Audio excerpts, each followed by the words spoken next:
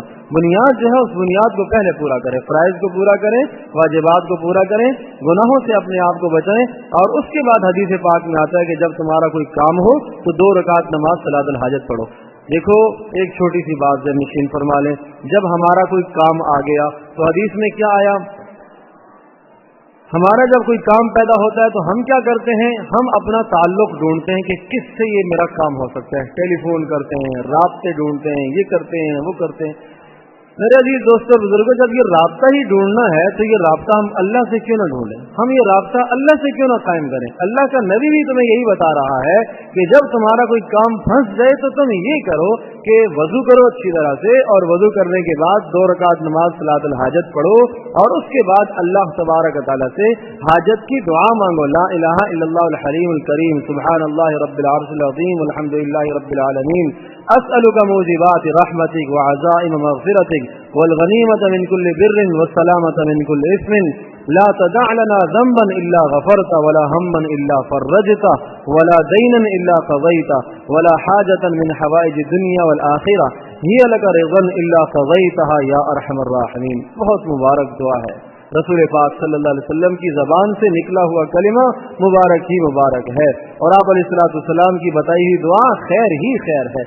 تو یہ کر کے تو دیکھیں, فرائض واجبات کو پورا کرنے کے بعد, حرام مکروہات سے بچنے کے بعد, اب اگر آپ کا کوئی کام پیش آ گیا, مشکل میں پھنس گئے, کسی جگہ پر کوئی انٹرویو دینے جانا ہے, صلاۃ الحاجت آدمی پڑھے, وضو کرے, وضو ہے جب بھی دوبارہ سے اچھی طرح سے وضو کرے, آداب کے ساتھ سنتوں کے ساتھ وضو کرے, اور اس کے بعد 2 رکعت نماز نفل ادا کرے, اور پھر اس کے بعد جو ہے پہلے اللہ پاک کی حمد و ثنا کرے. حمد و ثنا اللہ کی تعریف کے کلمات کہے, چاہے سورہ الفاتحہ پڑھ لے, یہ اللہ کی حمد و ثنا ہے. اور اس کے بعد درود شریف پڑھے, اس لیے کہ درود شریف پڑھے گا تو دعا کبھی رد نہیں ہوگی, ضرور قبول ہوگی. اور اس کے بعد یہ دعائے حاجت بتائی ہے, یہ مسنون دعاؤں کی کتابوں میں مل جائے گی, اس دعا کو پڑھے, اور اس دعا کو پڑھ لینے کے بعد پھر اس کے بعد اپنی جو حاجت ہے اللہ پاک سے, وہ اپنی زبان میں جو حاجت مانگنا چاہتا ہے وہ مانگے, اور آخر میں پھر درود شریف پڑھے, اور یقین رکھے کہ میں نے اب وہ کام کر دیا جو محمد صلی اللہ علیہ وسلم نے مجھے بتایا تھا. اللہ اکبر. ایک چھوٹی سی مثال سمجھیں, اگر کوئی آدمی مجھ سے یوں کہتا ہے کہ آپ کا یہ کام ہے, آپ فلاں آدمی کو فون کرو, میں آپ کو گارنٹی سے کہتا ہوں وہ آپ کا کام کر دے گا, تو دیکھو کتنا یقین ہو جاتا ہے, کس قدر اعتماد ہوتا ہے کہ میں آپ کو گارنٹی سے کہتا ہوں کہ وہ آپ کا کام کر دے گا. آدمی بڑا خوش ہو جاتا ہے, آدمی جاتا ہے اس آدمی کے پاس, دیکھتا ہے اس کو, اور اس کے اخلاق سے متاثر ہو جاتا ہے, آدمی کو یقین ہو جاتا ہے کہ ہاں کام تو کر دے گا, میرا تو کام ہو گیا. تو کیا ہے, یہاں اللہ کا نبی بتا رہا ہے کہ تم یہ کام کرو, اللہ پاک تمہارا کام کر دے گا. اللہ کا نبی گارنٹی دے رہا ہے کہ یہ کام کرو, دعائے حاجت پڑھو, صلاۃ الحاجت پڑھو, اللہ تمہارا کام کر دے گا, اللہ تمہارا مسئلہ حل کر دے گا. مسئلہ یہ ہے کہ یقین نہیں ہے, یقین کی کمزوری ہے, ایمان کی کمزوری ہے. ایک مرتبہ دعا کی نہیں ہوئی تو ہم نے چھوڑ دیا.